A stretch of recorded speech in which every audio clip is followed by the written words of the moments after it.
नमस्कार. सिटी न्यूजच्या बुलेटिनमध्ये प्रेक्षकांचं मनपूर्वक स्वागत. आज दिनांक 29 जून 2026 वार सोमवार.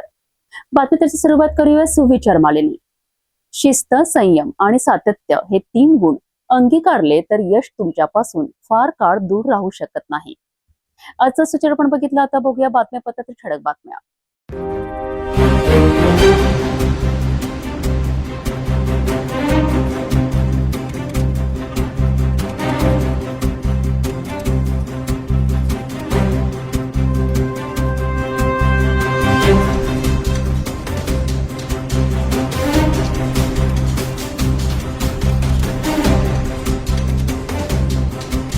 आपण ठळक बातम्या बघितल्या. आता घेऊया छोटासा ब्रेक. शादी और ब्याह की शुरुआत आराधना साड़ी के साथ. Aradhana wholesale shopping mall L2 Bijland complex, Nandgaon Peth, Amravati, Jawahar road, Amravati. Break नंतर बघूया सविस्तर बातम्या. अमरावती महानगरपालिकेच्या अतिक्रमण हटाव मोहिमेवर पुन्हा एकदा गंभीर प्रश्न उपस्थित झाले आहेत. सातुर्णा परिसरात झालेल्या कारवाई दरम्यान 2 मनपा ट्रक आणि संपूर्ण यंत्रणा घटनास्थळी उपस्थित असतानाही केवळ थोड्या प्रमाणात साहित्य जप्त करण्यात आल्याचा आरोप आहे. एवढेच नव्हे तर उर्वरित साहित्य तेथून हलवून नेण्याकरिता काही कर्मचाऱ्यांनी मदत केल्याचा आरोपही नागरिकांनी केला आहे. या संपूर्ण प्रकरणात वरिष्ठ अधिकाऱ्यांनी दिशाभूल करण्याकरिता अपूर्ण किंवा चुकीची कारवाई दाखवण्याचा प्रयत्न झाल्याचाही दावा केला जात आहे. नेमकं काय आहे प्रकरण पाहूया या विशेष अहवालामध्ये. अमरावती महानगरपालिकेच्या अतिक्रमण विभागाने सातुर्णा परिसरात अतिक्रमण हटवण्यासाठी कारवाई केली आहे. या कारवाईकरिता मनपाचे 2 ट्रक, कर्मचारी आणि आवश्यक यंत्रणा घटनास्थळी उपस्थित होती. मात्र स्थानिक नागरिकांच्या म्हणण्यानुसार प्रत्यक्ष कारवाईत मोठ्या प्रमाणातील अतिक्रमण हटवण्याऐवजी केवळ काही साहित्य जप्त करण्यात आले. उर्वरित साहित्य हटवले गेले नाही. उलट तेथून परत नेण्यासाठी संबंधितांना मदत करण्यात आल्याचा गंभीर आरोप करण्यात येत आहे. विशेष म्हणजे ही कारवाई महानगरपालिकेच्या उपायुक्तांच्या स्पष्ट आदेशानुसार करण्यात येत होती. आदेश संपूर्ण अतिक्रमण हटवण्याचे असताना प्रत्यक्षात अपूर्ण कारवाई झाल्याचा आरोप असल्याने प्रशासनाच्या कार्यपद्धतीवर प्रश्नचिन्ह निर्माण झाले आहेत. स्थानिकांचे म्हणणे आहे की अशा प्रकारच्या कारवायांमध्ये केवळ देखावा केला जातो आणि नंतर वरिष्ठ अधिकाऱ्यांना पूर्ण कारवाई झाल्याचा अहवाल सादर केला जातो. त्यामुळे प्रत्यक्षात अतिक्रमण कायम राहते आणि काही दिवसांनी तेच अतिक्रमण पुन्हा पूर्ववत उभे राहते. महानगरपालिका आयुक्त आणि उपायुक्त शहर अतिक्रमण मुक्त करण्याकरिता सातत्याने आदेश देत असले तरी काही अधिकारी आणि कर्मचाऱ्यांकडनं त्या आदेशांची प्रभावी अंमलबजावणी होत नसल्याची चर्चा नागरिकांमध्ये सुरू आहे. जर या आरोपांमध्ये तथ्य आढळले तर हा प्रकार केवळ निष्काळजीपणाचा नसून वरिष्ठ अधिकाऱ्यांची दिशाभूल, शिस्तभंग आणि प्रशासनाच्या विश्वासार्हतेशी संबंधित गंभीर विषय ठरू शकतो. आता या संपूर्ण प्रकरणाची सखोल चौकशी होणार का? कारवाईची सीसीटीव्ही, पंचनामा आणि जप्तीची नोंद तपासली जाणार का? तसेच जबाबदार अधिकारी आणि कर्मचाऱ्यांवर कारवाई होणार का? याकडे नागरिकांचे लक्ष लागले आहे. सातुर्णा येथील या कारवाईनंतर महानगरपालिकेच्या अतिक्रमण विभागाच्या कार्यपद्धतीवर गंभीर प्रश्न निर्माण झाले आहेत. सिटी न्यूज या संपूर्ण प्रकरणाचा सखोल पाठपुरावा करणार असून या कारवाईत कोणताही गैरप्रकार, संगनमत आणि वरिष्ठ अधिकाऱ्यांची दिशाभूल झाल्याचे पुरावे समोर आल्यास ते नागरिकांसमोर तथ्यांसह मांडले जातील. संबंधित विभाग आणि अधिकाऱ्यांची अधिकृत बाजूही आम्ही तितक्याच प्रामाणिकपणे प्रसारित करू.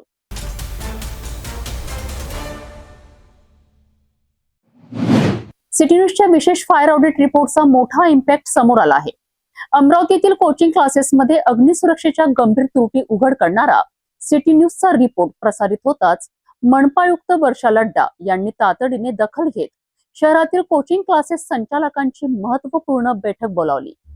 विद्यार्थ्यांच्या सुरक्षेशी कोणतीही तडजोड केली जाणार नाही असा स्पष्ट इशारा देत आयुक्तांनी सर्व संस्थांना फायर ऑडिट, इमर्जन्सी एक्झिट, अग्निशामक यंत्रणा आणि सुरक्षा प्रशिक्षणाबाबत कडक निर्देश दिलेत. नियमांचे पालन न करणाऱ्या संस्थांवर कारवाईचा इशाराही देण्यात आला आहे. विद्यार्थ्यांच्या सुरक्षेसाठी महानगरपालिका आता ऍक्शन मोड मध्ये आली असून सिटी न्यूजच्या बातमीचा हा मोठा प्रभाव मानला जात आहे. सिटी न्यूजने शहरातील कोचिंग क्लासेसमधील फायर सेफ्टीच्या प्रश्नांवर विशेष रिपोर्ट प्रसारित केला होता. या रिपोर्टची गंभीर दखल घेत मनपा आयुक्त वर्षा लड्डा यांनी शहरातील सर्व प्रमुख कोचिंग क्लासेस संचालकांची बैठक घेतली. या बैठकीत विद्यार्थ्यांच्या सुरक्षिततेला सर्वोच्च प्राधान्य देण्याचे निर्देश देण्यात आले. प्रत्येक कोचिंग क्लासने फायर ऑडिट पूर्ण करणे, अग्निशामक यंत्रणा कार्यरत ठेवणे, इमर्जन्सी एक्झिट स्पष्ट ठेवणे आणि कर्मचाऱ्यांना अग्निसुरक्षा प्रशिक्षण देणे बंधनकारक असल्याचे सांगण्यात आले. अग्निशामक विभागाने फायर ऑडिटचे निकष स्पष्ट करत विद्युत सुरक्षा, पाण्याची उपलब्धता, बचाव व्यवस्था आणि सुरक्षा मानकांची माहिती दिली. नियमांचे पालन न करणाऱ्या संस्थांवर कायदेशीर कारवाई करण्यात येणार असल्याचा इशाराही देण्यात आलाय. यासोबतच कोचिंग क्लासेस आणि हॉस्पिटलकरिता एक समान SOP तयार करण्याचे निर्देशही आयुक्तांनी दिले आहेत. सिटी न्यूजने उपस्थित केलेल्या फायर सेफ्टीच्या मुद्द्याची प्रशासनाने गंभीर दखल घेत विद्यार्थ्यांच्या सुरक्षेसाठी मोठे पावले उचलले आहेत. आता कोचिंग क्लासेस प्रशासन कितपत नियमांचे पालन करते आणि फायर ऑडिट किती प्रभावीपणे पूर्ण होते याकडे सर्वांचे लक्ष लागले आहे.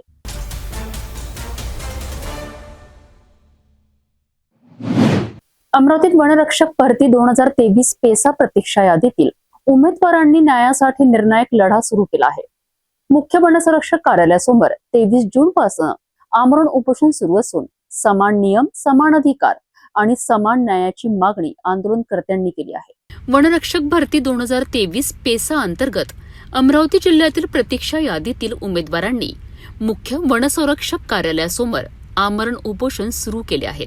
महाराष्ट्र शासनाच्या 25 जानेवारी 2024च्या परिपत्रकानुसार इतर वनवृत्तांमध्ये रिक्त राहिलेली माजी सैनिक प्रवर्गातील पदे गुणवत्तेनुसार सर्वसाधारण उमेदवारातून भरली गेली आहेत. मात्र अमरावती जिल्ह्यात हा नियम लागू करण्यात आलेला नसल्याचा आरोप उपोषणकर्त्यांनी केला आहे. उर्वरित रिक्त पदे तातडीने भरणे, प्रतीक्षा यादीतील पात्र उमेदवारांना संधी देणे आणि समान नियमांची अंमलबजावणी करणे या प्रमुख मागण्यांकरिता आंदोलन सुरू असून सामाजिक संघटना आणि जनप्रतिनिधींनी पाठिंबा द्यावा असे आवाहनही करण्यात आले आहेत.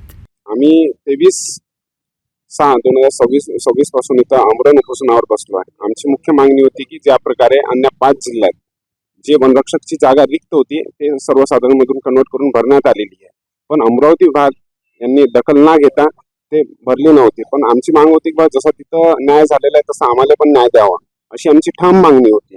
पण सतत आमचा 7 दिवस म्हणजे आज 7वा दिवस आहे, आतापर्यंत आम्हाला कोणाचीच प्रतिसाद भेटलेली नव्हती. पण आज वनमंत्री जे गणेश नाईक साहेब आहेत त्यांचा मला प्रत्यक्ष कॉल आला. त्यांनी सांगितलं की बाबा तुमची जे मागणी आहे ते आम्ही 100% पूर्ण करू आणि जेवढे रिक्त जागा आहे ते पूर्ण भरण्यात येईल असे त्यांनी मला आश्वासन दिले आहे. पण मला असं वाटतं की काहीतरी आमचं अशी काहीतरी लिखित पुरावा असायला पाहिजे. म्हणून माननीय मंत्री महोदयांना जे वनमंत्री आहे त्यांना आमची एवढीच विनंती आहे की त्यांनी आम्हाला थोडासा लेखी स्वरूपात द्यावी अशी आमची म्हणजे त्यांना रिक्वेस्ट आहे. जर आम्हाला असं पत्र भेटलं तर आम्ही ताबडतोब हा आंदोलन इथंच तोडू. जोपर्यंत आम्हाला न्याय भेटत नाही सध्या तर स्थगिती राहणार आहे, पण पुढे जर आम्हाला न्याय नाही भेटलं तर आम्ही याच्यापेक्षाही उग्र म्हणजे एकदम अंत पुन्हा 42 लोक हे फाशी घेऊन मरणार आहे असे हे तुमचा म्हणजे व्हिडिओच्या माध्यमातून मी सर्वांना सांगू इच्छितो. गेल्या 5-6 दिवसापासून आज 7वा दिवस आहे. या ठिकाणी ज्या वन विभागाच्या वनरक्षकाच्या ज्या जागा होत्या त्या जागांमध्ये काही जागा ह्या आरक्षित होत्या, पण त्या वर्गातलं कोणीच न आल्यामुळे त्या प्रवर्गातलं त्या जागा रिकाम्या होत्या आणि म्हणून त्या जागेवर जे वेटिंग लिस्ट आहे त्यामधले ते सगळे लोक घेण्यात यावे या पद्धतीचं निवेदन यांनी या अगोदर दिलं होतं. मी स्वतः गणेश नाईक साहेबांकडे गेलो होतो, कारण की अशा प्रकारची भरती चंद्रपूरला झाली आहे, गडचिरोलीला झाली आहे, नाशिकला झाली आहे, त्यानंतर अमरावतीमध्ये सुद्धा इतर विभागामध्ये झाली आहे. तर मग यांचं सुद्धा त्याच पद्धतीने व्हावं, कारण की चंद्रपूरला वेगळा न्याय, अमरावतीला वेगळा न्याय हे बरोबर नाही. आणि म्हणून आज आमदार श्रीकांत भारतीय साहेबांनी हा प्रश्न लावला होता आणि त्या प्रश्नाच्या उत्तरामध्ये माननीय गणेश नाईक साहेबांनी सांगितलं की अधिवेशन आटोपल्याबरोबरच एक मीटिंग करून यांचा प्रश्न हा निकाली काढू. आणि गणेश नाईक स्वतः यांच्याशी बोलले आहेत आणि यांना सांगितलं आहे की बा हा सगळं अधिवेशन आटोपलं, यांची एक बैठक करून घेऊ. आणि यांचं मागणी अशी आहे की एक पत्र या संदर्भातलं जर दिलं मंत्री महोदयांनी की बा आम्ही अधिवेशन झाल्याबरोबर ताबडतोब आम्हाला काही अडचण नाही. गणेश नाईक बोलले आहेत. श्रीकांत भारतीय साहेबांनी हा प्रश्न विधानसभेमध्ये घेतलेला आहे, त्यामुळे ते रेकॉर्डवर आलेला आहे आणि यांच्यावर खरोखरच अन्याय झालेला आहे. आणि म्हणून त्यांना न्याय मिळावा यासाठी म्हणून आम्ही सगळी मंडळी यांच्या पाठीशी खंबीरपणे उभी आहे. आणि माननीय मी त्यांना आज विनंती करायला आलो की स्वतः वनमंत्री तुमच्याशी बोललेले आहेत आणि आमदार श्रीकांत भारतीय साहेबांनी तो प्रश्न टाकलाय, त्या संदर्भातलं उत्तर पण आपल्याला मिळालेलं आहे. पण यांची मागणी अशी आहे की ते पत्र त्यांना द्यावं. मी माननीय मंत्री महोदयांच्या याशी बोललाय की तुम्ही एक पत्र यांना द्यावं, म्हणजे हे मुलं ताबडतोब आपण उपोषण सोडू आणि यांच्यावर झालेला जो अन्याय आहे तो अन्याय दूर होईल. माननीय देवेंद्रजी फडणवीसांच्या नेतृत्वातल्या सरकारमध्ये अशा प्रकारचा एका भागाला वेगळा न्याय एका भागाला वेगळा न्याय असं होणार नाही. आणि म्हणून मंत्री महोदयांनी स्वतः त्याच्यात इनिशिएटिव्ह घेतला आहे. मला आशा आहे किंवा हे पॉझिटिव्हली घेतील आणि यांचं उपोषण या ठिकाणी सोडेल. आणि ज्या काही यांची की ज्या आरक्षणाच्या जागा ज्या भरल्या गेल्या नाहीत इतर प्रवर्गातल्या नियमानुसार यांचा हक्क आहे तो त्यांना मिळेल अशी मला आशा. समान नियमांची अंमलबजावणी करून रिक्त पदे भरण्याची मागणी आता अधिक तीव्र होत आहे. शासन आणि वन विभाग यावर काय निर्णय घेतात याकडे प्रतीक्षा यादीतील शेकडो उमेदवारांचे लक्ष लागले आहे.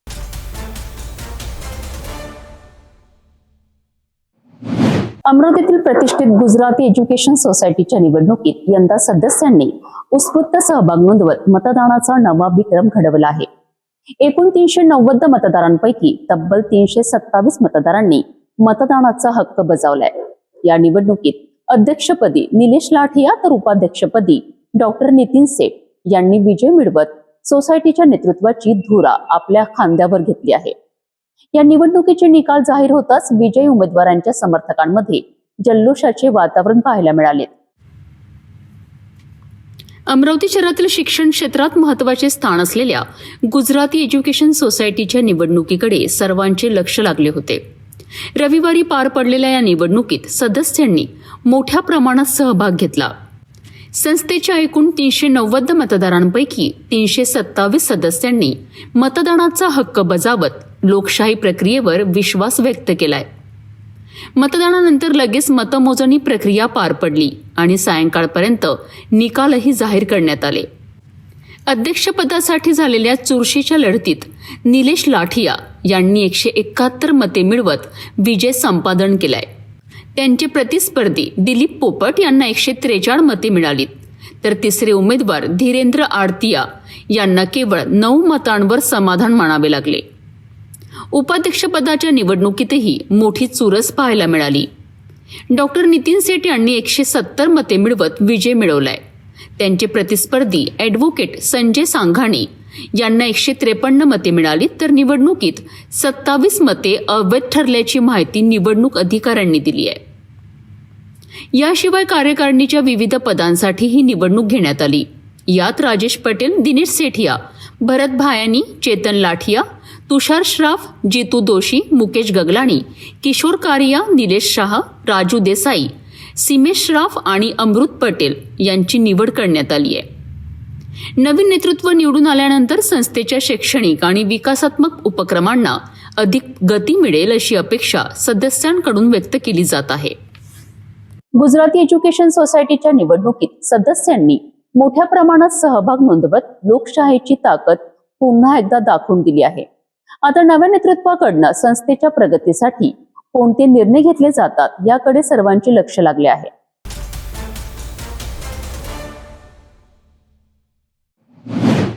पतीच्या दीर्घायुष्यासाठी आणि अखंड सौभाग्यासाठी केले जाणारे वटसावित्री व्रत आज अमरावती शहरात मोठ्या भक्तिभावात साजरे करण्यात आले. पारंपरिक वेशभूषेत सजलेल्या विवाहित महिलांनी वडाच्या झाडाची पूजा करून प्रदक्षिणा घातल्यात. सत्यवान सावित्रीच्या पवित्र कथेचे वाचन करत महिलांनी आपल्या कुटुंबांच्या सुख समृद्धीकरिता प्रार्थना केली. श्रद्धा, संस्कृती आणि पर्यावरण संवर्धनाचा संदेश देणारा हा उत्सव शहरभर उत्साहात पार पडला. पाहूया हा विशेष रिपोर्ट. अमरावती शहरातील वटपौर्णिमेचा उत्सव भक्तिमय वातावरणात साजरा करण्यात आलाय. सकाळपासूनच शहरातील विविध भागातील वडांच्या झाडाजवळ महिलांची मोठी गर्दी पाहायला मिळाली. लाल हिरव्या चुड्यांनी, पारंपरिक साड्यांनी आणि नथीने सजलेल्या महिलांनी वडाच्या झाडाला कापसाचा दोरा गुंडाळत पूजा अर्चना केली. पाणी अर्पण करून अक्षता वाहिल्या आणि सत्यवान सावित्रीच्या कथेचे श्रवण व वाचन केलेत. वटसावित्रीचे व्रत हे पती पत्नीच्या नात्यातील श्रद्धा, समर्पण आणि विश्वासाचे प्रतीक मानले जाते. त्यामुळे अनेक ठिकाणी महिलांनी एकत्रित येत सामूहिक पूजा केली आणि परंपरा जपण्याचा संकल्प केलाय. यावर्षी काही महिलांनी पर्यावरण संवर्धनाचा संदेश देत कुंडीत लावलेल्या वडाच्या रोपाची पूजा केली. वृक्षतोडीला विरोध आणि वृक्ष संवर्धनाचा संदेश देणारा हा उपक्रम विशेष आकर्षण ठरलाय. यावेळी महिलांनी सिटी न्यूजशी संवाद साधत वटपौर्णिमेचे धार्मिक आणि कौटुंबिक महत्त्व सांगितलेत. नमस्कार. आज वटपौर्णिमा. आज खूप शुभ दिवस असतो आणि हा महिलांसाठी खूप महत्त्वाचा दिवस मानला जातो. या दिवशी महिला शृंगार केले जातात आणि वडाची पूजा केली जाते. 7 फेऱ्या घेतल्या जातात. तर हे का केलं जातं? कारण सावित्रीने सुद्धा यमाकडून आपल्या नवऱ्याचे जे आहे 3 दिवस तपश्चर्या करून त्यांना मिळवलेलं होतं. त्या कारणाने हे पदोपदी म्हणजे वर्षानुवर्ष वटसावित्री पूजली जाते. कारण या वटसावित्रीमध्ये असं मानलं जातं की जन्मोजन्मी आपल्याला हाच नवरा मिळू देत आणि आपल्या नवऱ्याला शुभ आयुष्य मिळू देत, दीर्घायू मिळू देत, म्हणून वडाची पूजा केली जाते. माझं नाव आहे तेजश्री धीरज मुधोळकर आणि ह्या निमित्ताने एक वटपौर्णिमा निमित्ताने एक उखाणा घेऊ इच्छिते. वटवृक्षाच्या झाडाखाली जसं स्वामी समर्थांची सावली असते, तसंच धीरजरावांना जन्म देणारी ती धन्य ती माऊली आहे. आज वटसावित्री पौर्णिमा. आपल्या पुराणानुसार आज सत्यवानाचे गेलेले प्राण त्याच्या बायकोनी सावित्रीने वडाच्या झाडाखाली वापस आणले होते यमाकडून, अशी आख्यायिका आहे. परंतु वडाच्या झाडाचं महत्त्व असं आहे की हा आपल्याला काय करतो, ऑक्सिजन देतो. या दिवसामध्ये वातावरण खराब असल्यामुळे ऑक्सिजनची खूप आवश्यकता शरीराला असते आणि त्याच्यामुळे आपण काय करतो, आधुनिक जगामध्ये या सर्व गोष्टीला अनुसरून पूजा तर करतो, परंतु त्याचं आपल्याला सायंटिफिक मूल्य असं प्राप्त होते की या झाडामुळे इथे आल्यानंतर एक वेगळीच एनर्जी आपल्याला प्राप्त होते. त्याच्यामुळे माझी बायांना अशी विनंती आहे की जुन्या जरी गोष्टीला रूढी परंपरा मानत नसले तरी सायंटिफिक अंदाज घेऊन तुम्ही या वडाची पूजा करायला या. म्हणजे तुम्हाला आणि तुमच्या नवऱ्याला दोघांना पण आरोग्यही लाभेल आणि आपली जी परंपरा आहे, आपण जे हिंदुत्व जपतो, ते सर्व काय होईल आपल्या नवीन पिढीला आपल्याकडून दानामध्ये मिळेल. अश्विनी विनोद लोलुरे आहे. मी इथे वडाची पूजा करायसाठी आली. जसे सावित्रीने सत्यवानासाठी प्राण वाचवले होते, तसे मी पण माझ्या नवऱ्यांसाठी त्यांच्या रक्षासाठी त्यांचं जीवन आयुष्य लांब हो त्यासाठी मी इथे वडाची पूजा करायसाठी आली. माझं नाव ऋषाली विके आहे आणि मी वडाची पूजा करायला आली आहे. कारण की आज सावित्रीने सत्यवानासाठी यमराजांची हे केली होती, लढाई केली होती, सत्यवानाचे प्राण वापस आणले होते. म्हणून सर्वजण वडाची पूजा करतात. कारण की त्यांची पण नवऱ्यांची जी वय आहे ते पुष्कळ लांब झाली पाहिजे. त्यामुळे मी विशाल वानखडे, माळीपुरा, कोल्हापूर इथे दिसून आहे. आज सगळ्यांना माहिती आहे काय आहे, वटपौर्णिमेचा दिवस आहे आणि आज वटसावित्रीची पूजा आपण करतो. वटसावित्री कशासाठी साजरी केली जाते हे सगळ्यांनाच माहिती आहे. कारण आजच्या दिवशी सावित्रीने आपल्या सत्यवानाचे प्राण यमापासून वाचून आणले होते. त्यासाठी हा दिवस आज खास मानला जात आहे. श्रद्धा, संस्कृती आणि कौटुंबिक मूल्यांची जपणूक करणारा वटपौर्णिमेचा हा उत्सव अमरावतीत उत्साहात आणि भक्तिभावात साजरा झाला. परंपरेसोबतच पर्यावरण संवर्धनाचा संदेश देणाऱ्या महिलांच्या या उपक्रमाने समाजासोबत एक सकारात्मक आदर्श निर्माण केला आहे.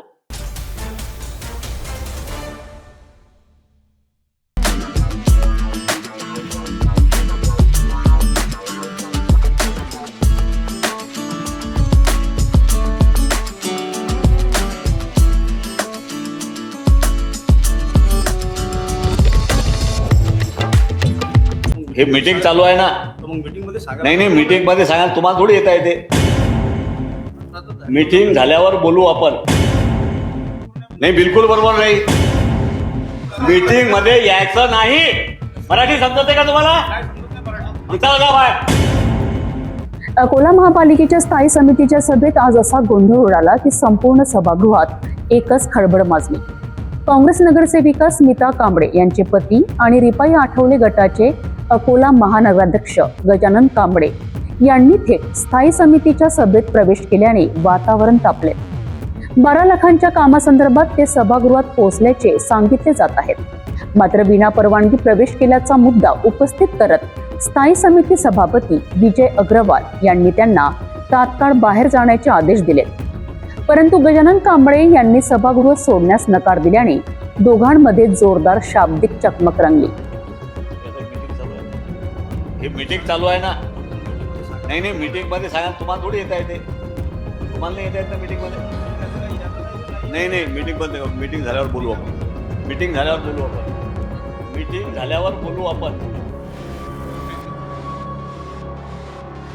असं बरोबर थोडी आहे तुमचं. मीटिंग मध्ये असं येणं बरोबर थोडी आहे. हे मीटिंग चालू आहे ना. अरे जनतेचा कायचा प्रश्न आहे. नाही, बिलकुल बरोबर नाही. बिलकुल बरोबर नाही. बिलकुल बरोबर नाही.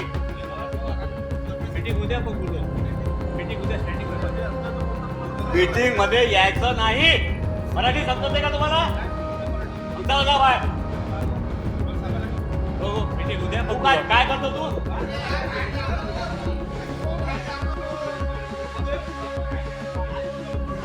आला कसा मीटिंग मध्ये? बाहेर काढायला. काही वेळातच हा वाद इतका वाढला की सभागृहातील वातावरण तणावपूर्वक बनले. या संपूर्ण प्रकरणानंतर सुरक्षा व्यवस्थेवर प्रश्नचिन्ह निर्माण झाले असून 2 सुरक्षा रक्षकांच्या निलंबनाचे आदेश देण्यात आले.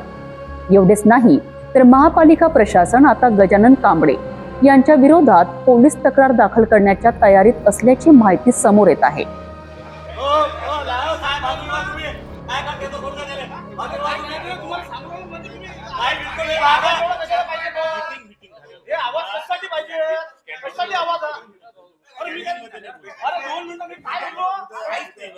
आला कसे मीटिंग मध्ये? परवानगी कोणाची घेतली? परवानगी नाही लागत मला कुणाची.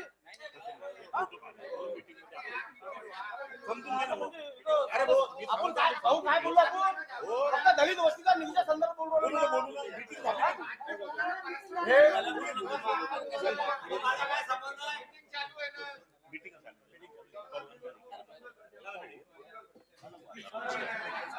भोगलाई लागली का?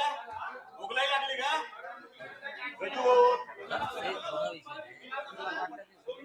मला माहिती आहे. माहितीची पुढे तुम्ही काय हे दादा आहे का? आता मीटिंग चालू आहे ना. तुम्ही काय मालक आहे का? माय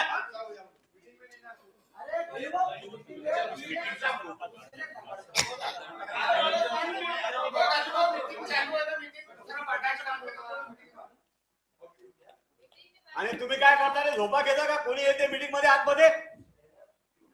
बोला, कोण कोण आहे इथं?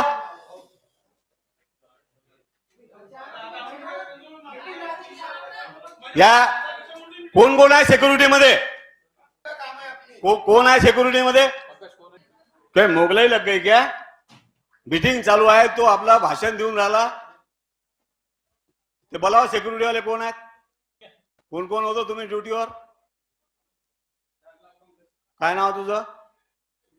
हा, तुमचं? तुम्ही काय करत होते? कसे आले ते अंदर? हा, यांना सस्पेंड करा. यांना कामावर काढून टाका. आणि ते काय नगरसेवक आहे का? आणि तुम्ही कशाला कपडे घातले? ते कशाला ड्युटी करता? यांना निलंबित करून टाका, कामावून काढून टाका यांना. काय चालू आहे? ज्याच्या हातामध्ये लाठी आहे त्याची भयस आहे. म्हणून माझं म्हणणं आहे की आम्ही बी नगरसेवक तिथून निवडून आलेलो आहोत, पण दलित वस्तीचा निधी समान निधी द्यायला पाहिजेत, जेणेकरून की वार्डामध्ये काम झाले पाहिजेत. आता तुम्ही 27 लाख प्रत्येक मेंबरला देता आणि नंतर निधी 13 लाख रुपयावर आणता, तर हे कोणत्या पद्धतीचं काम चालू आहे?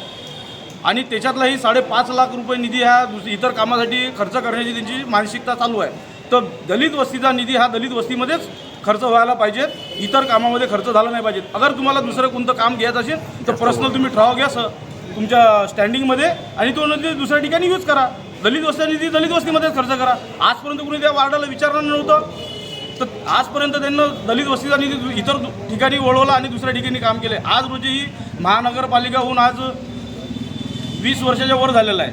20 वर्ष होऊन ही महानगरपालिकेवर तुम्ही पाहता ना, तर एखाद्या ग्रामपंचायतसारखी महानगरपालिका आहे. आज रोजी महानगरमध्ये किचड चिखलचे व्यवस्था झालेले आहेत.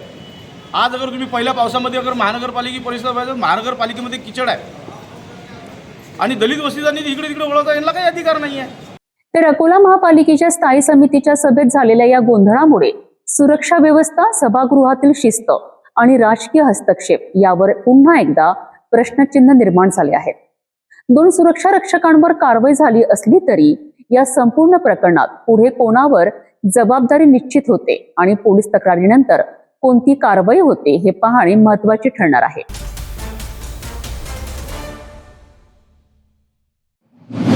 काही दिवसांपूर्वी जरीपटका परिसरातील मोबाईल दुकान फोडून लाखो रुपयांचे मोबाईल चोरी करणाऱ्या चोरट्यांचा अखेर पोलिसांनी पर्दाफाश केला आहे. गुप्त माहितीच्या आधारे कारवाई करत मुख्य आरोपीला अटक करण्यात आली असून त्यांच्याकडून चोरीतील मोठा मुद्देमाल जप्त करण्यात आलाय. या कारवाईत एका अल्पवयीन साथीदारालाही ताब्यात घेण्यात आले. नागपूरच्या जरीपटका पोलीस ठाण्याच्या हद्दीतील मोबाईल दुकान फोडून चोरी झालेल्या प्रकरणाचा पोलिसांनी यशस्वी उलगडा केला आहे. या प्रकरणात दुकानातून सुमारे 25 मोबाईल फोन चोरीला गेले होते. गुन्ह्याचा तपास सुरू असताना पोलिसांना गुप्त माहिती मिळाली की आरोपी लकडगंज परिसरात फिरत आहे. त्यानुसार पोलिसांनी सापळा रचून संशयिताला ताब्यात घेतले. चौकशीत त्याने आपले नाव गणेश तांडे असल्याचे सांगत गुन्ह्याची कबुली दिली. आरोपीच्या चौकशीत त्याचा साथीदार शुभम कावरे याचाही सहभाग समोर आला. यातील एक साथीदार अल्पवयीन असल्याचेही तपासात निष्पन्न झालेत. पोलिसांनी आरोपींकडनं चोरीतील सुमारे 4,08,000 रुपयांचे 25 मोबाईल फोन तसेच चोरीसाठी वापरण्यात आलेली एक दुचाकी जप्त केली आहे. या कारवाईमुळे जरीपटका परिसरातील मोबाईल चोरीच्या मोठ्या गुन्ह्याचा उलगडा करण्यात पोलिसांना यश आले आहे. पोलिसांकडून आरोपींची अधिक चौकशी सुरू असून या टोळीने आणखी कुठे चोरी केली आहे का याचा तपास केला जात आहे. जे कडबी चौक आहे तिथे मोबाईल शॉपिंग आहे, दुकान आहे. ते रात्री मधातून शटर वाकून चोरी झाली होती. त्यामध्ये आयफोन, सॅमसंग असे विविध कंपनीचे जवळपास 7 लाखाचे मोबाईल चोरी करण्यात आले होते. आम्ही लगेच गुन्हा दाखल करून त्या अनुषंगाने शोध घेतला. जे दुकानामध्ये आतले CCTV लागले होते त्याच्या अनुषंगाने आरोपीची आम्ही ओळख करून आरोपीचा आम्ही शोध घेतला व लगेच 24 तासात आम्ही आरोपीला ताब्यात घेऊन त्याच्याकडनं जवळपास मोबाईल जे आहे आम्ही त्या जप्त केलेले आहेत. त्यामधला अजून एक आरोपी आहे, तो अजून पकडणे बाकी आहे. गुन्ह्याचा तपास API मोरखडे करत आहे. सदर गुन्ह्याच्या मध्ये API मोरखडे व त्यांची टीम यांनी मेहनत घेऊन उघडकीस आणलेला आहे. माननीय पोलीस आयुक्त साहेब, joint CP sir, region madam, DCP sir व ACP सर यांच्या मार्गदर्शनाखाली सदर गुन्ह्याचा तपास आम्ही उघडकीस आणला व पुढील तपास करीत आहोत. वेगवान तपास आणि गुप्त माहितीच्या आधारे जरीपटका पोलिसांनी अल्पावधीतच या चोरीचा छडा लावला आहे. या आरोपींकडनं आणखी गुन्ह्यांची उकल होते का याकडे आता सर्वांचे लक्ष लागले आहे.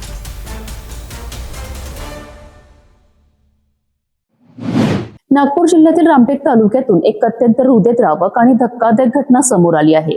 ज्या आईने आपल्या मुलाला जन्म दिला, वाढवलं, त्याच मुलाने तिच्या डोक्यावर दगड घालून निर्घृण हत्या केल्याची घटना देवलापार पोलीस ठाण्याच्या हद्दीतील रयतवाडी येथे घडली आहे. प्राथमिक माहितीनुसार आरोपी मानसिक आजाराने त्रस्त असल्याचे सांगितले जात आहे. पोलिसांनी त्याला अटक केली असून पुढील तपास सुरू आहे. रामटेक तालुक्यातील रयतवाडी गावात रविवारी दुपारी ही दुर्घटना घडली आहे. मृत महिलेची ओळख किसनीबाई जोधराम इनवाते, वय 50 वर्ष अशी झाली आहे. प्राथमिक माहितीनुसार दुपारच्या सुमारास त्यांचे पती आणि दोन्ही मुली शेतात कामासाठी गेले होते. घरात किसनीबाई एकट्याच असताना त्यांचा मुलगा कैलास जोधराम इनवाते यांनी त्यांच्या डोक्यावर मोठा दगड आपटला. या गंभीर हल्ल्यात त्यांचा घटनास्थळीच मृत्यू झाला. स्थानिकांच्या माहितीनुसार आरोपी गेल्या 2 वर्षांपासून मानसिक आजाराने त्रस्त होता. घटनेमागील नेमके कारण अद्याप स्पष्ट झालेले नसून पोलिसांकडून सर्व बाजूंनी तपास सुरू आहे. घटनेची माहिती मिळताच देवलापार पोलीस तातडीने घटनास्थळी दाखल झालेत. आरोपी गावातच फिरत असल्याची माहिती मिळाल्यानंतर पोलिसांनी शोध मोहीम राबवत त्याला ताब्यात घेतले.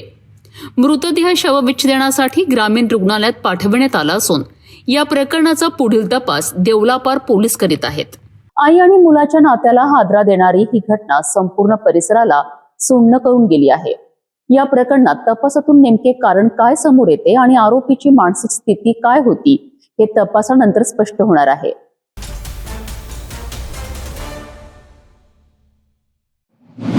नागपूर शहरात एक धक्कादायक आणि खळबळजनक प्रकार उघडकीस आला आहे. एका महिलेला खोट्या अंमली पदार्थांच्या गुन्ह्यात अडकवण्याचा कट रचल्याचे समोर आले असून गुन्हे शाखा युनिट क्रमांक 2च्या सतर्क तपासामुळे हा संपूर्ण प्रकार उघड झाला आहे. महिलेच्या दुचाकीमध्ये MD ड्रग्ज सापडल्याने सुरुवातीला संशय निर्माण झाला होता. मात्र सीसीटीव्ही फुटेजची तपासणी केल्यानंतर आरोपीनेच महिलेच्या वाहनात MD ड्रग्जच्या पुड्या ठेवून पोलिसांना खोटी माहिती दिल्याचे निष्पन्न झाले आहे. या प्रकरणात पोलिसांनी आरोपीला अटक करून मोठा मुद्देमाल जप्त केला आहे. नागपूर शहरातील वाडी पोलीस ठाणे हद्दीतील साहिल कॉम्प्लेक्स परिसरात गुन्हे शाखा युनिट क्रमांक 2ला गुप्त माहिती मिळाली होती. या माहितीच्या आधारे पोलिसांनी छापा टाकला असता एका महिलेच्या दुचाकी वाहनाच्या फूट रेस्ट खाली MD ड्रग्जच्या पुड्या आढळून आल्यात. मात्र संबंधित महिलेने पोलिसांसमोर आक्षेप नोंदवत आपण निर्दोष असल्याचा दावा केलाय. त्यानंतर पोलिसांनी घटनास्थळावरील सीसीटीव्ही फुटेजची तपासणी केली. या तपासादरम्यान धक्कादायक सत्य समोर आलेत. सीसीटीव्ही फुटेजमध्ये महिला आपली दुचाकी उभी करून निघून गेल्यानंतर गोपाल झोडगे नावाचा इसम वाहनाजवळ येऊन फुटर रेस्ट खाली MD ड्रग्जच्या पुड्या ठेवताना दिसून आला. तसेच त्यानेच पोलिसांना खोटी माहिती देऊन महिलेला अंमली पदार्थांच्या गुन्ह्यात अडकविण्याचा प्रयत्न केल्याचे स्पष्ट झालेत. पोलिसांनी तात्काळ कारवाई करत गोपाल झोडगे वय 37 वर्ष राहणार माळगी नगर नागपूर याला ताब्यात घेतले. आरोपीकडून 8.9 ग्रॅम MD पावडर, एक मोबाईल फोन आणि एक मोपेड दुचाकी असा एकूण 85,000 रुपयांचा मुद्देमाल जप्त करण्यात आलाय. 2 पंचांच्या उपस्थितीत आणि फॉरेन्सिक पथकाच्या मदतीने MD ड्रग्ज जप्त करण्यात आले असून आरोपी विरुद्ध NDPS कायद्यासह विविध कलमान्वये गुन्हा दाखल करण्यात आलाय. तर पुढील तपास वाडी पोलीस करीत आहेत. एका निष्पाप महिलेला खोट्या गुन्ह्यात अडकवण्याचा प्रयत्न करणाऱ्या आरोपीचा गुन्हे शाखेने पर्दाफाश केला आहे.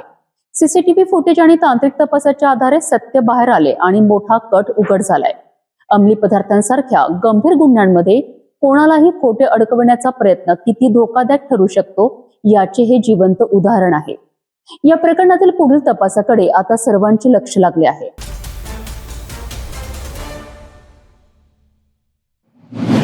नागपुरात वाहन चोरांवर गुन्हे शाखेचा मोठा प्रहार. तहसील पोलीस ठाण्याच्या हद्दीतील वाहन चोरीचा गुन्हा अवघ्या काही दिवसात उघडकीस आणण्यात आला आहे. गुन्हे शाखेच्या युनिट क्रमांक 3ने आरोपीला ताब्यात घेत चोरीस गेलेली ऍक्टिव्हा जप्त केली असून गुंजन उर्फ चिंटू विश्वजित खुमणे वय 28 वर्ष राहणार गांजाखेत ज्योतिनगर खदान याला ताब्यात घेण्यात आले. पोलीस स्टेशन तहसील हद्दीत पेट्रोलिंग करत असताना एक इसम संशयितरित्या दिसून आला. संशयितरित्या आल्यामुळे आम्ही त्याच्याकडं विचारपूस केली असता त्याने उडवाउडवीची उत्तरं दिली आणि संबंधित गाडी संदर्भात विचारपूस केली असता त्याच्याकडे कोणतीही गाडीची कागदपत्रे मिळून आली नाहीत. मग त्यावरून आम्ही नाकाबंदी ॲप आहे त्यावरून माहिती घेतली तर ती गाडी चोरीची असल्याचे समजले. त्या इसमात संशयितरित्या असल्यामुळे ताब्यात घेऊन पुढील कारवाईसाठी घेऊन आलो आणि नमूद मुद्देमाल जप्त केला. आरोपीचे नाव आहे गुंजन उर्फ चिंटू विश्वजित खोमणे वय 28 वर्ष गांजाखेत ज्योतिनगर खदान तहसीलमध्ये राहतो. ॲक्टिवा गाडी होती. मुद्देमाल आहे 25,000. या आरोपीकडनं वाहन जप्त करून पुढील तपास आणि कारवाईकरिता मुद्देमाल तहसील पोलिसांच्या ताब्यात देण्यात आला आहे. वाहन चोरीच्या गुन्ह्याचा वेगाने छडा लावत गुन्हे शाखेने पुन्हा एकदा आपली कार्यक्षमता सिद्ध केली आहे. आरोपी पोलिसांच्या ताब्यात असून पुढील तपास सुरू आहे.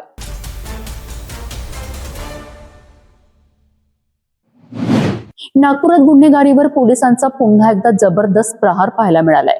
गुन्हे शाखेच्या युनिट 3ने कोतवाली पोलीस ठाण्याच्या हद्दीत हद्दपार करण्यात आलेल्या एका सराईत इसमाला धारदार चाकूसह ताब्यात घेत मोठी कारवाई केली आहे. अक्षय उर्फ बल्ली संजय समुद्रे हा हद्दपार आरोपी नागपूर शहरात वावरत असल्याची माहिती मिळताच पोलिसांनी सापळा रचला आणि त्याला रंगेहात पकडले. आरोपीकडून लोखंडी चाकू जप्त करण्यात आला असून त्याच्या विरोधात आर्म्स ऍक्ट आणि महाराष्ट्र पोलीस कायद्यान्वये गुन्हा दाखल करण्यात आला आहे. नागपूर शहरातील कायदा आणि सुव्यवस्था अबाधित राखण्याकरिता गुन्हे शाखा सातत्याने कारवाया करत आहे. अशातच गुन्हे शाखेच्या युनिट 3चे पथक कोतवाली पोलीस ठाण्याच्या हद्दीत पेट्रोलिंग करीत असताना त्यांना हद्दपार आरोपी अक्षय उर्फ बल्ली संजय समुद्रे हा संशयास्पदरित्या फिरताना आढळून आला.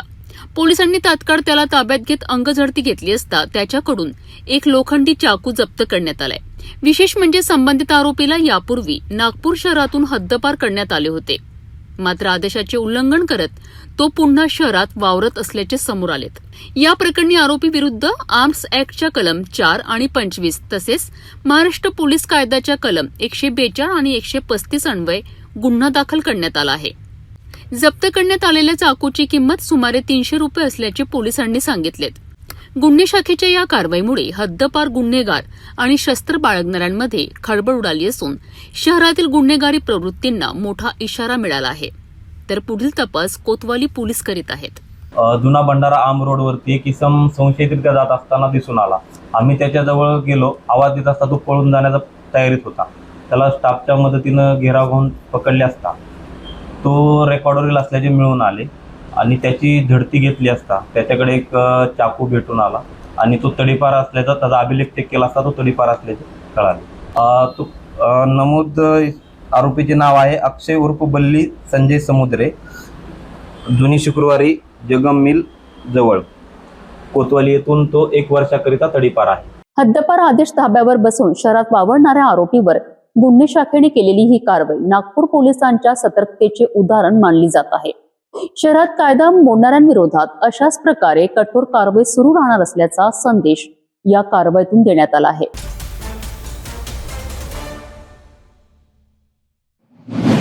नागपूर जिल्ह्यात गोवंश जनावरांच्या अवैध वाहतुकीविरोधात अरोली पोलिसांनी मोठी धडक कारवाई केली आहे. कोंढामेडी परिसरात सापळा रचून पोलिसांनी एका ट्रकमधून तब्बल 35 गोवंश जनावरांची सुटका केली आहे. जनावरांना अमानुष पद्धतीने कोंबून वाहतूक केली जात असल्याचे उघडकीस आले असून या प्रकरणी एका आरोपीला अटक करण्यात आली आहे. या कारवाईत 10,50,000 रुपयांचा मुद्देमाल जप्त करण्यात आला आहे. बघूया सविस्तर रिपोर्ट. नागपूर जिल्ह्यातील अरोली पोलिसांना गोवंश जनावरांची अवैध वाहतूक होत असल्याची गुप्त माहिती मिळाली होती. माहितीच्या आधारे पोलिसांनी कोंढामेडी शिवार परिसरात सापळा रचला. यावेळी संशयास्पदरित्या जाणारा आयशर कंपनीचा ट्रक उडवून त्याची तपासणी करण्यात आली. तपासणी दरम्यान ट्रकमध्ये 35 गोवंश जनावरे अत्यंत अमानुष पद्धतीने कोंबून नेली जात असल्याचे समोर आलेत. जनावरांच्या शिंगांना आणि पायांना दोऱ्यांनी बांधण्यात आले होते. तसेच चारा आणि पाण्याची कोणतीही व्यवस्था न करता त्यांना अत्यंत कमी जागेत कोंबून वाहतूक केली जात असल्याचे पोलिसांच्या निदर्शनास आलेत. या कारवाई दरम्यान ट्रक चालक सय्यद फिरोज सय्यद अमीर वय 47 वर्ष राहणार नागपूर याला ताब्यात घेतले. पोलिसांनी सुमारे 7 लाख रुपयांचा ट्रक आणि 3,50,000 रुपयांची गोवंश जनावरे असा एकूण 10,50,000 रुपयांचा मुद्देमाल जप्त केलाय. या प्रकरणी आरोपी विरुद्ध भारतीय न्याय संहिता तसेच महाराष्ट्र पशु संरक्षण अधिनियमांतर्गत गुन्हा दाखल करण्यात आला आहे. अरोली पोलीस या प्रकरणाचा अधिक तपास करीत आहेत. गोवंश जनावरांच्या अवैध वाहतुकीविरोधात पोलिसांनी केलेल्या या धडक कारवाईचे परिसरात स्वागत होत असून अशा बेकायदेशीर कृत्यांविरोधात कठोर कारवाई सुरूच राहणार असल्याचा स्पष्ट संदेश या मोहिमेतून देण्यात आला आहे. गोवंश जनावरांच्या अवैध वाहतुकीवर अरोली पोलिसांनी केलेली ही कारवाई अनेक प्रश्न उपस्थित करणारी ठरली आहे. जनावरांवरील क्रूरता आणि बेकायदेशीर वाहतुकीला आळा घालण्यासाठी प्रशासन किती सतर्क आहे याचे हे मोठे उदाहरण मानले जात आहे. या प्रकरणातील पुढील तपासाकडे आता सर्वांचे लक्ष लागले आहे.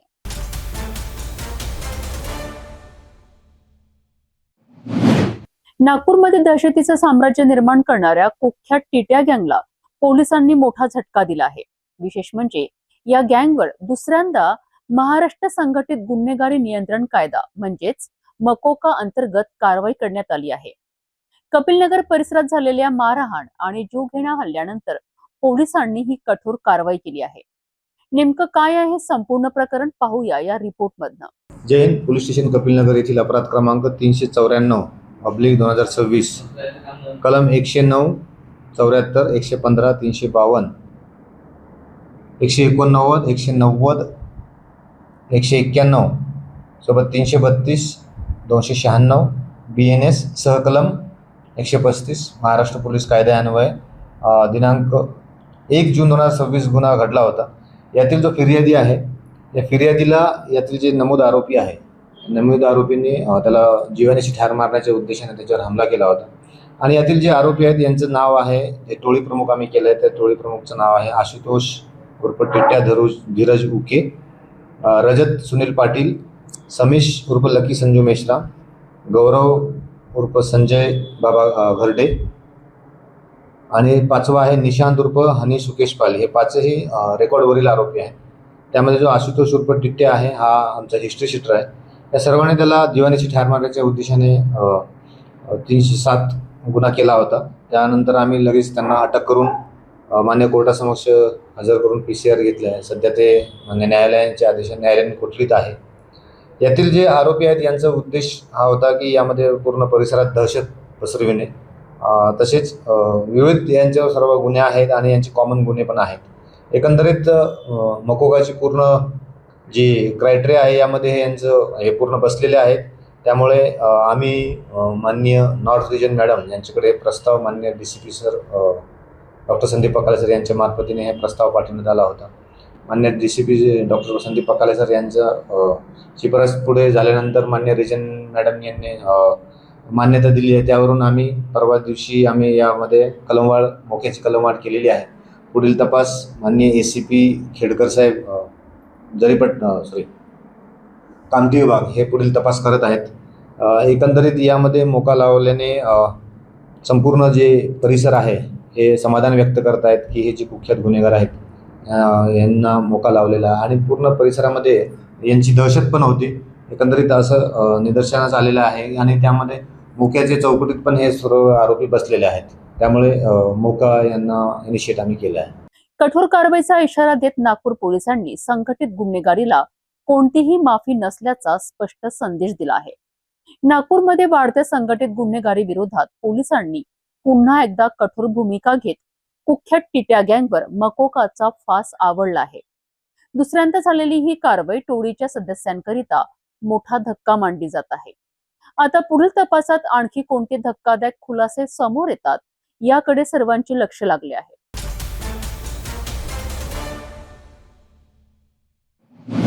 धडक कारवाई, शिस्तप्रिय कार्यपद्धती आणि कठोर प्रशासनासाठी ओळखले जाणारे वरिष्ठ IPS अधिकारी विश्वास नांगरे पाटील यांनी अधिकृतपणे नागपूर शहराचे नवे पोलीस आयुक्त पद म्हणून पदभार स्वीकारला आहे.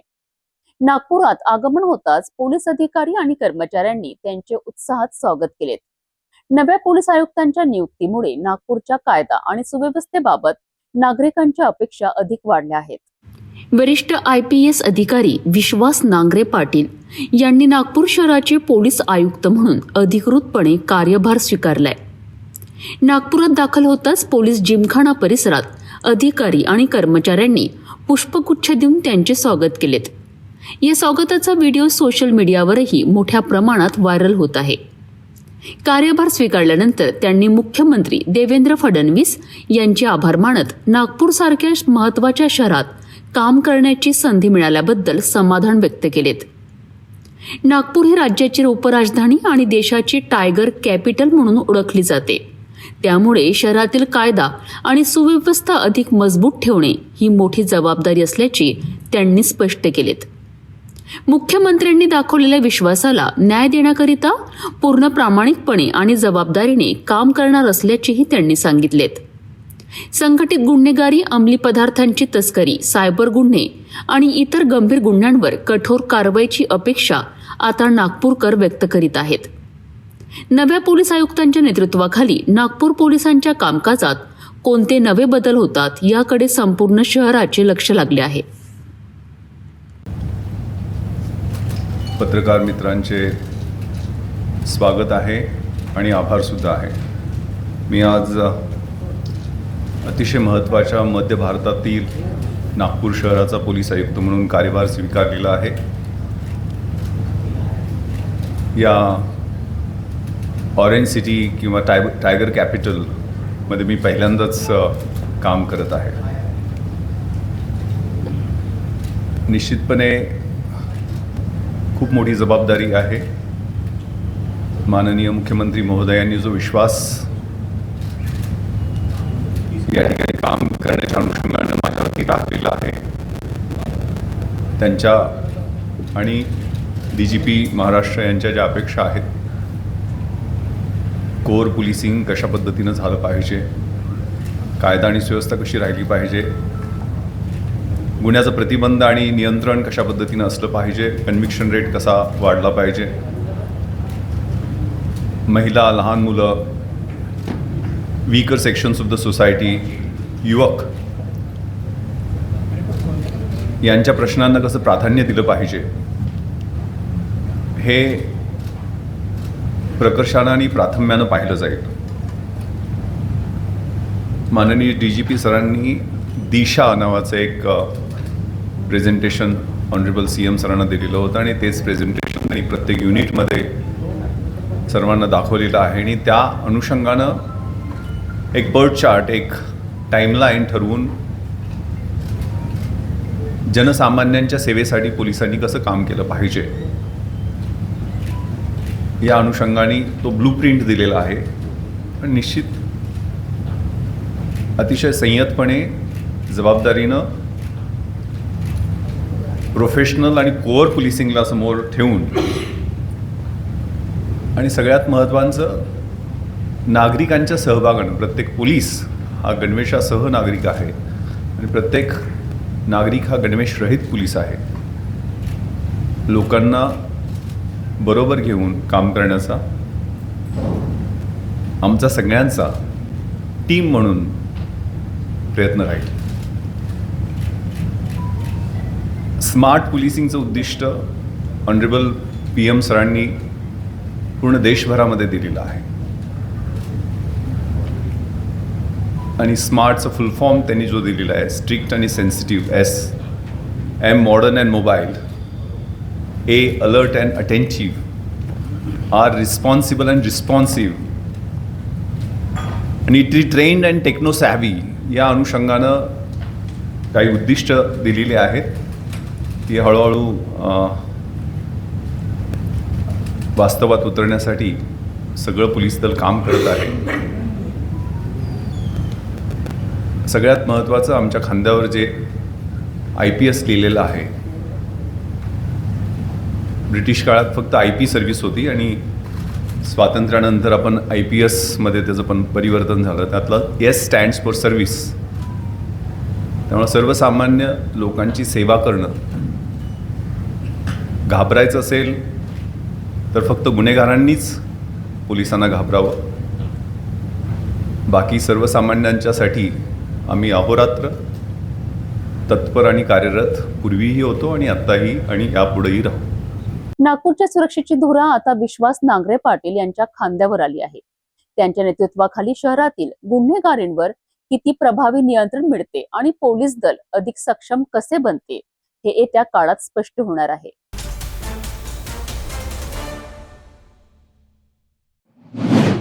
वाशिम बसस्थानक परिसरातील हे दृश्य पाहून प्रवाशांचा संताप अनावर झाला आहे. मुसळधार पावसामुळे बसस्थानक परिसरात अक्षरशः चिखलाच्या दलदलीत बदलला असून रोज हजारो प्रवाशांना याचा फटका बसत आहे. खड्ड्यांमध्ये साचलेले पाणी, सर्वत्र पसरलेला चिखल आणि प्रशासनाची उदासीनता यामुळे प्रवाशांचे हाल होत आहेत. नेमकी काय आहे बसस्थानकाची परिस्थिती पाहूया या विशेष रिपोर्टमधनं. वाशिम शहरात सुरू असलेल्या पावसामुळे बसस्थानक परिसराची मोठी दुरावस्था झाली आहे. परिसरातील अनेक ठिकाणी मोठे खड्डे पडले असून त्यामध्ये पावसाचे पाणी साचले आहेत. त्यामुळे संपूर्ण परिसर चिखलमय बनला आहे. दररोज हजारो प्रवासी या बसस्थानकातून प्रवास करतात. मात्र बसमध्ये चढताना आणि उतरताना प्रवाशांचे पाय चिखलात माखत असून त्यांना मोठा त्रास सहन करावा लागत आहे. विशेषतः ज्येष्ठ नागरिक, महिला आणि लहान मुलांकरिता ही परिस्थिती अधिकच धोकादायक ठरत आहे. चिखलामुळे घसरण्याचा धोका वाढला असून परिसरात घाण आणि अस्वच्छतेचे साम्राज्य पसरले आहे. प्रवाशांच्या आरोग्याचाही प्रश्न निर्माण झाला असून बसस्थानक प्रशासनाने तातडीने दखल घेऊन परिसराची दुरुस्ती व स्वच्छता करावी अशी मागणी प्रवाशांकडून केली जात आहे. वाशिम बस स्थानक परिसरातील चिखल आणि खड्ड्यांमुळे प्रवाशांचे हाल होत असताना प्रशासन नेमकी कोणती उपाययोजना करणार याकडे आता सर्वांचे लक्ष लागले आहे. प्रवाशांना दिलासा मिळणार की समस्या आणखी वाढणार हे पाहणे महत्त्वाचे ठरणार आहे.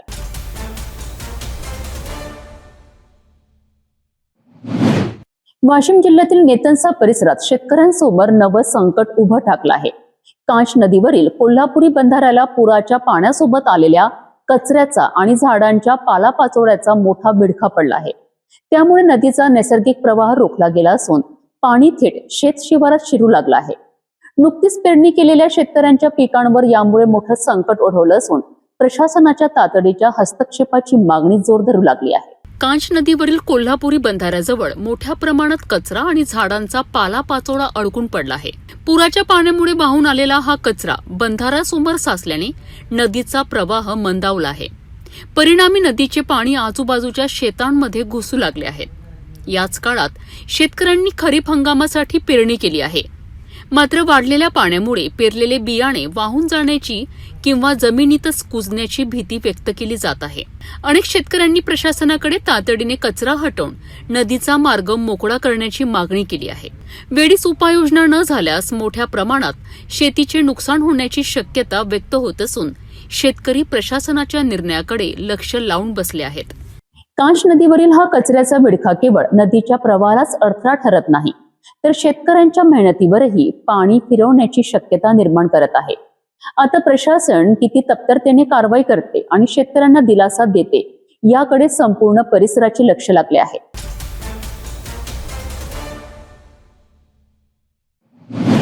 वर्धा जिल्ह्यातील कारंजा घाडगे तालुक्यातील आजनादेवी शिवारात शेतकऱ्यांवर मोठे संकट ओढवले आहे. पुलाचे काम सुरू असताना कंत्राटदाराच्या कथित ढिसाळ नियोजनामुळे नाल्याच्या पुराच्या पाण्याने अनेक शेतजमिनींचे मोठ्या प्रमाणात नुकसान झाल्याचा आरोप शेतकऱ्यांनी केला आहे. सुपीक जमीन खरडून निघाली असून शेतात दगड आणि मातीचा खच साचल्याने शेती अयोग्य बनण्याची भीती व्यक्त केली जात आहे. लागवड केलेल्या पिकांनाही मोठा फटका बसला आहे. नेमके काय आहे हे प्रकरण पाहूया या विशेष वृत्तात. कारंजा घाडगे तालुक्यातील आजनादेवी परिसरात पुलाच्या बांधकामाचे काम सुरू आहे. मात्र या कामादरम्यान योग्य नियोजन न केल्याचा आरोप स्थानिक शेतकऱ्यांनी केला आहे. शेतकऱ्यांच्या म्हणण्यानुसार पुलाच्या कामामुळे नाल्याच्या पाण्याचा नैसर्गिक प्रवाह बदलला आणि अलीकडील पावसात आलेल्या पुराच्या पाण्याने थेट शेतामध्ये घुसून मोठे नुकसान झाले. पुराच्या वेगवान प्रवाहामुळे अनेक एकर शेती जमीन खरडून निघाली. काही ठिकाणी सुपीक माती वाहून गेली तर अनेक शेतांमध्ये मोठमोठे दगड आणि मातीचा खच साचल्याने शेती करणे कठीण झाले आहेत. या वर्षीच्या हंगामासाठी लागवड केलेली पिके देखील या पुराच्या तडाख्यात सापडली. त्यामुळे आधीच आर्थिक अडचणीत असलेल्या शेतकऱ्यांपुढे नव्या संकटाचे सावट निर्माण झाले आहेत. नुकसानग्रस्त शेतकऱ्यांनी प्रशासनाकडे तातडीने पंचनामे करण्याची मागणी केली आहे. तसेच झालेल्या नुकसानीची संपूर्ण भरपाई मिळावी अशी मागणीही जोर धरू लागली आहे. नाला आहे हरिभाऊ देवाशीच्या शेतातून पूर्ण शेत फुटलेला आहे. त्याच्यामुळे माझ्या शेतातलं नुकसान पूर्ण झालं आहे. नाल्यातून पाणी न जाता हरिभाऊ देवाशीच्या वरातून पूर्ण पाणी जात आहे आणि त्या नुकसानमुळे पुरा ऐकून हरिभाऊ देवाशी आणि फरकाडे कास्तकार आणि तिकडे संजीवभाऊ किनकर यांचे पूर्ण नुकसान झालेलं आहे. म्हणजे नदी पावतर पूर्ण नुकसान झालेलं आहे. पुरच पाणी गेलं त्याच्यामुळे आणि माझेवाले 10 ते 12 पैप नदीनं या पुरानं वाहत गेलेले आहे. 4 एकराची नुकसान झालं आहे जवळपास. म्हणजे 2 एकराचं नुकसान झालं. 4 एकर शेती आहे माझीवाली. 2 एकर तर पुरच गेलं माझं. मी कालच पेरणी केली सोयाबीन मला म्हणजे पूर्ण काहीच नाही राहील तिथं. डोबच भरून आहे तिथं शेतामध्ये. द्यावी आणि आमची एक मागणी आहे की आम्हाला इथून एक भीत पाहिजे आणि आमचा एक रस्ता करून द्यावा. आम्हाला शेताला रस्ता नाही आहे आणि दुसरा मुद्दा आम्हाला भीत पाहिजे इथून आणि आमच्या वावरात शेतात पाणी नाही यावे अशी एक मागणी आहे आमची. याच्यावर तर आम्हाला काही अपेक्षा नाही. झालेल्या नुकसानाची आमची भरपाई द्यायची. आम्ही पेरणी केली, आमच्या शेताचं नुकसान झालं, मातीचं वगैरे धुरे बंधाऱ्याचं गोटे आले, यांचं पूर्ण नुकसान भरपाई द्यावी. याशिवाय नाल्याजवळील संरक्षण भिंत पूर्ववत उभारण्यात यावी आणि शेतकऱ्यांचा शेतात जाण्याचा मार्ग तातडीने तयार करून घ्यावा अशी मागणी शेतकऱ्यांनी प्रशासनाकडे केली आहे. स्थानिक शेतकरी आता प्रशासन आणि संबंधित विभागाच्या निर्णयाकडे डोळे लावून बसले आहेत. नुकसानग्रस्त शेतकऱ्यांना न्याय मिळणार का आणि जबाबदारांवर कारवाई होणार का याकडे संपूर्ण परिसराचे लक्ष लागले आहे. हा जो पूल आहे तो इथे नसताना त्यांनी एक जास्तचा जो एक ढोला आहे तो माझ्या इथे एकदम शेतामध्ये टाकलेला आहे, जो की त्या साईडला हवा होता. तर जे पाणी तिकडून येणार होतं ते सगळं पाणी इकडून येताना माझ्या पुऱ्या शेतात तुम्ही बघू शकता की पुरे शेत पाण्याने भरून गेले आहे. ठीक आहे. आणि तिकडला जो पूल त्यांनी बनवला होता रोड गाड्या जायसाठी तो त्यांनी मोडला नाही. तर ते हे सगळी अलगर्जीपणा यांच्या या कॉन्ट्रॅक्टरची आहे आणि त्यांनी असं मला वाटते की माझी भरपाई भरून दिली पाहिजे. बस इथून जो आहे याला मला भीत पाहिजे, नाहीतर त्यावर कारवाई करण्यात यावी अशी मला मागणी आहे. आता जी स्थिती अशी आहे की कालच आम्ही इथे पेरणी केली, इथे पुरी पराठी लावली होती, या सगळ्या ठिकाणी पराठी लावली होती. तर काल रात्रीच्या सुमारे 7 वाजता जोरदार पाऊस आल्यामुळे इथे जे भीत होती ते भीत त्यांनी पहिलेच मोडली होती. तर आता तिथे काही भीत नसल्यामुळे तिथून येणारं सर्व पाणी माझ्या शेतात आलेलं आहे. आणि तुम्ही बघू शकता की आता हे सर्व गोटे आहे, हे नाल्याचे सर्व गोटे माझ्या शेतात आले आहे. तर याच्यासाठी आता मला असं वाटते की शासनाकडून काहीतरी मदत असल्या पाहिजे. आणि बस ते सगळं करून त्या कॉन्ट्रॅक्टरनी मला फक्त माझीवाली भीत टाकून देणे आणि यात झालेलं नुकसान मला भरून देणे, बस एवढीच मागणी आहे. अंजनादेवी शिवारातील शेतकऱ्यांचे नुकसान भरून काढण्याकरिता प्रशासनाने तातडीने पंचनामे करून मदत जाहीर करावी अशी मागणी आता जोर धरत आहे. कंत्राटदाराच्या निष्काळजीपणामुळे हे नुकसान झाले असल्याचा आरोप शेतकरी करत असताना यावर संबंधित विभाग काय भूमिका घेतो हे पाहणे महत्त्वाचे ठरणार आहे.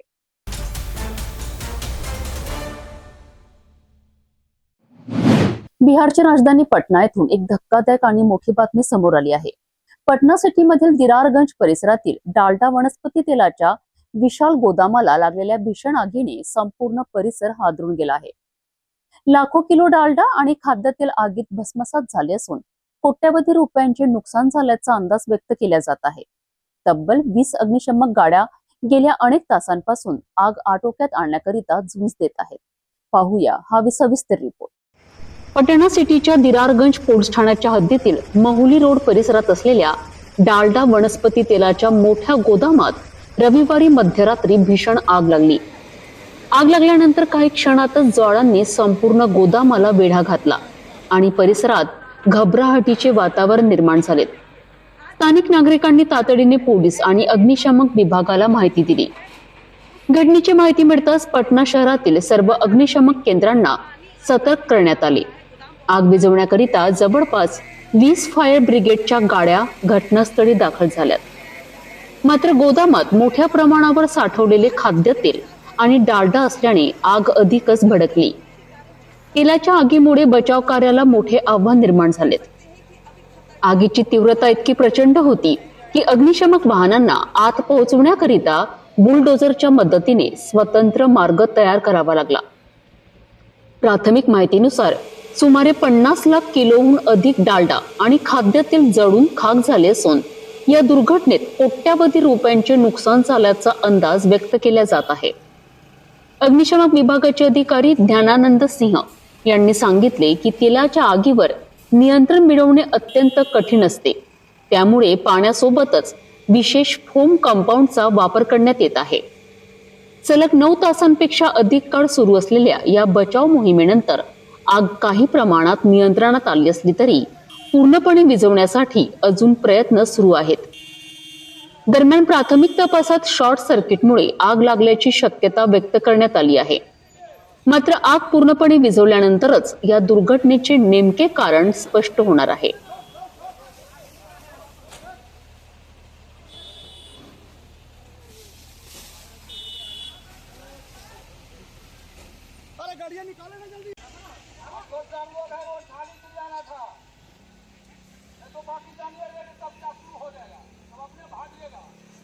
सुदैवाने या भीषण आगीत कोणतीही जीवितहानी झाली नसल्याची माहिती आलेली आहे.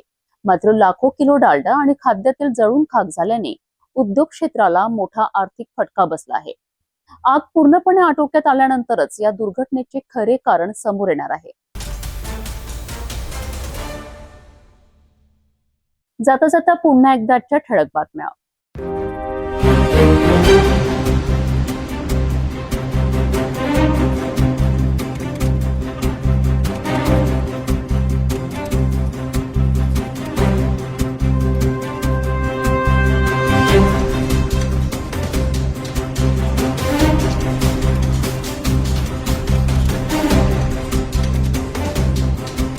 आता सिटी न्यूज चॅनल आपल्या टीव्हीवरही बघू शकता.